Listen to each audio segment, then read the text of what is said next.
Mga katrops, welcome back ulit kayo sa aking channel Sports React PH at ngayon na ay pag-uusapan natin ang balitang dalawang games na lang naman nga ang kailangang ipanalo ng Golden State Warriors at makakapasok na sila sa playoffs.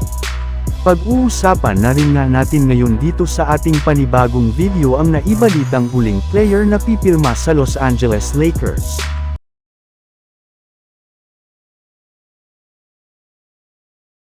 Para sa inyong kaalaman mga katrops, kasalukuyan nang ang nasa ika-9 na pwesto ngayon ang Golden State Warriors sa kanilang kasalukuyang record na 30 wins at 27 losses. Meaning pasok na nga po sila sa play-in tournament sa standings. Pero hindi pera naman nga huli ang lahat para sa GSW na makadiretso agad sa playoffs ng Western Conference since matapos na matalo na naman ngayong araw ang ika-top 6 na Los Angeles Clippers ay 1 game lang naman nga ang pagitan nilang dalawa sa isa't isa. Kaya kung maipapanalo nga ng Golden State Warriors ang at least dalawa sa kanilang mga susunod na laro ay hindi nga malabo na maabyutan at makuha na nila ang ika-6 na pwesto sa standings.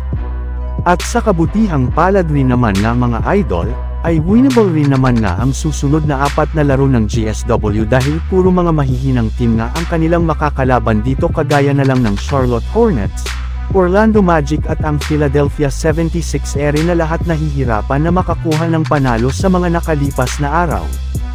Kaya expected na nga ng mga fans na makukuha na ng kanilang team ang ika-6th seed ng West sa pagtatapos ng linggong ito.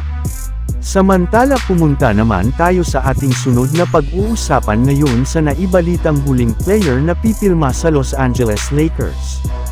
Matapos nga na bumalik na ang tunay na LARP ni Luka Doncic ay mas lalo nang naging handa ngayon ang Lakers sa kanilang kampanya na makakuha ng kampyonato ngayong season.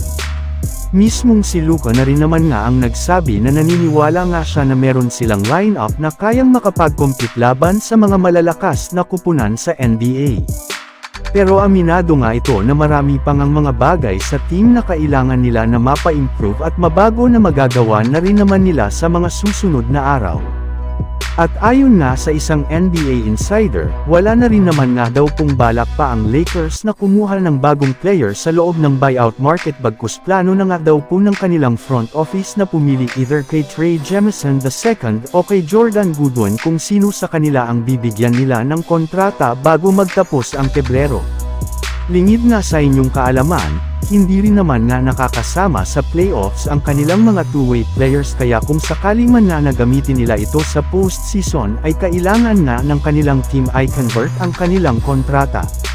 At ayon nga sa kalalabas palang na balita, mas malaki nga daw ang tsansa na ibigay nila kay Jemison ang huling pwesto sa kanilang lineup since mas nangangailangan nga sila ngayon ng isang center. So yun lang nga mga katrops ang handog ko sa inyong storya ngayong araw. Sana nag-enjoy kayo. Please like and subscribe my YouTube channel Sports React PH para sa iba pang storya at update patungkol sa NBA. Kita-kits muli sa ating susunod na video.